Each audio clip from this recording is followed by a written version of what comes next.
আসসালামু আলাইকুম ওয়া রাহমাতুল্লাহি ওয়া বারাকাতুহু। নাহমাদুহু ওয়া নুসাল্লি আলা ওয়া রাসূলিহিল কারীম। আম্মা বাদ। আলহামদুলিল্লাহ। আল্লাহর আইন চাই, সৎ লোকের শাসন চাই। আগামীকাল রোজ শনিবার আমাদের আমির ডক্টর শফিকুর রহমান আসতেছেন। আমরা সবাই প্রস্তুতি হই। আগামীকালকে ফজরের নামাজ জামাতের পরে আমরা রওনা দেব ইনশাআল্লাহ। আমরা সবাই ঐক্যবদ্ধ হয়ে আমরা এই সমাবেশে অংশগ্রহণ করব। আমাদের কলিজার টুকরা নয়নের মণি আমিরে জামাত ডক্টর শফিকুর রহমান আসতেছেন। এই জন্য আমরা সবাই প্রস্তুতি হই। আমরা সবাই ঐক্য হয়ে আমরা এই সমাবেশে অংশগ্রহণ করি। আল্লাহর আইন চাই, সৎ লোকের শাসন চাই। এজন্য আমার প্রিয় দেশবাসী, আমরা সবাই মুসলিম, আমরা সবাই ঐক্যবদ্ধ হয়ে আমরা এই সমাবেশে যোগ দেব ইনশাআল্লাহ। কারণ বাংলাদেশ জামাত ইসলামী এমন একটা সংগঠন, যে সংগঠন নিঃস্বার্থে তারা রাজনীতি করে। তারা কিছু পাওয়ার জন্য নয়, আল্লাহ রব্বুল আলামিনকে পাওয়ার জন্য তারা রাজনীতি করে। এমনকি আল্লাহর রাসূলকে পাওয়ার জন্য তারা রাজনীতি করে।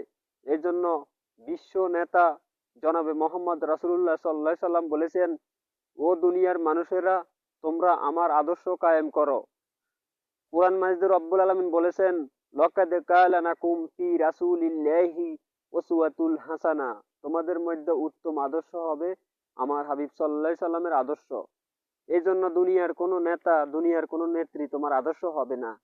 এই জন্য আমার প্রিয় বন্ধুগণ, আমাদের আমির ডক্টর শফিকুর রহমান আসতেছেন। আমাদের আমির ডক্টর শফিকুর রহমান উনি আসতেছেন। এই জন্য সবাই প্রস্তুতি হন, সবাই দলে দলে যোগ দিন।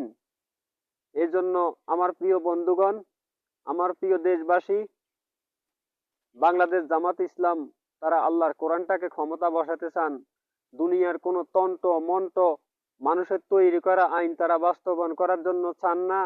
তারা একমাত্র চান আল্লাহর জমিনে কিভাবে আল্লাহর দ্বীন কায়েম হবে, আল্লাহ রাসূল সাল্লাল্লাহু আলাইহি সাল্লামের দেখানো পথ কিভাবে কায়েম হবে, একামতের দিন কিভাবে কায়েম হবে, আল্লাহর হাবিব সাল্লাল্লাহু আলাইহি সাল্লাম কিভাবে রাষ্ট্র চালিয়েছে, কিভাবে ন্যায় বিচার করেছে, সংসদ হাইকোর্ট কিভাবে আল্লাহর কোরআন দিয়ে চলেছে।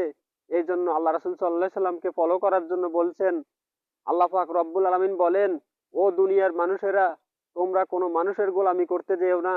আল্লাহ পাক রব্বুল আলামিন সূরা বাকারার মধ্যে রব্বুল আলামিন বলেন, ইয়া আইয়ুহান নাসু উবুদু রাব্বাকুমুল্লাযী খলাকাকুম ওয়াল্লাযীনা মিন ক্বাবলিকুম লাআল্লাকুম তাত্তাকুন। হে মানব মণ্ডলী, তোমরা সেই রবের গোলামি করো যেই রব তোমাকে সৃষ্টি করেছে, এমনকি সকল মানুষকে যিনি সৃষ্টি করেছে ওই রব্বুল আলামিনের গোলামি করো। এজন্য আমার প্রিয় বন্ধুগণ, আমরা মুসলমান হিসাবে আমরা ইসলামী দল করব ইনশাআল্লাহ। ইসলামী দল করব, আমাদের জন্য ইসলামী দল করা হলো ফরজ। অন্য কোন দল কোন ন্যায় ইনসাফের প্রতীক হতে পারে না। একমাত্র ইনসাফ প্রতীক দল হলো একমাত্র আল্লাহর কোরআনের শাসন। ইসলামী দলগুলি করতে হবে, ন্যায় ইনসাফ সৃষ্টি করতে হবে। আমাদেরকে সবাই ঐক্যবদ্ধ হয়ে তাগুত শক্তি, মুনাফিক শক্তির বিরুদ্ধে প্রতিরোধ সৃষ্টি করতে হবে ইনশাআল্লাহ। এজন্য সবাই দলে দলে যোগ দিবেন।